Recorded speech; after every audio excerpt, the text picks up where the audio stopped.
While there are obvious victims of horrible and tragic events like the 4th of July shooting in Highland Park, we're reminded that there are wider repercussions. I mean, even though logically we know the thing's going to happen, like we have decided as a society to have guns be as available and comparatively easily accessible compared to other nations, and this is the logical consequence of it. Nobody would imagine otherwise.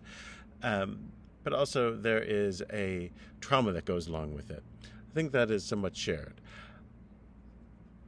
I don't have any grand advice that you don't already know of how we deal with such things.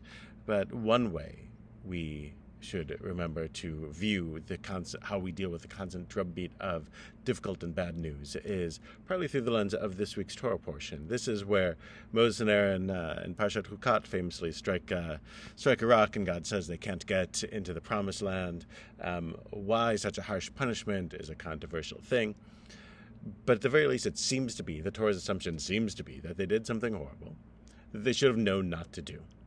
And the medieval commentator Abarbanel says that one reason that they did this, we have to look into the immediate previous verses. The immediate previous verses are the death of their sister Miriam.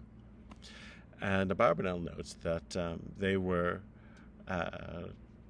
traumatized by Miriam's death, that they were in a difficult emotional state. And because of this, they were acting out.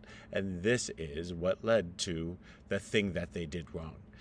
And this is something for us to keep in mind, for us and for everyone, that when we go through a difficult emotional experience, a wrenching emotional experience, we are more likely to act out. Just the way Abarbanel says Moshe and Aaron do so after Miriam's death, so too with us. So this doesn't solve the larger issues, but it is just a point of understanding that we would do well to keep in mind during difficult moments like this.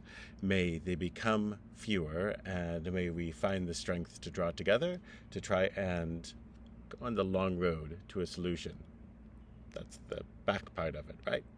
Moses doesn't give up despite the difficult sentence that has been laid against him, but rather he continues his journey to the promised land. We should remember that despite what obstacles are in our way, we're supposed to continue ours. Shabbat Shalom.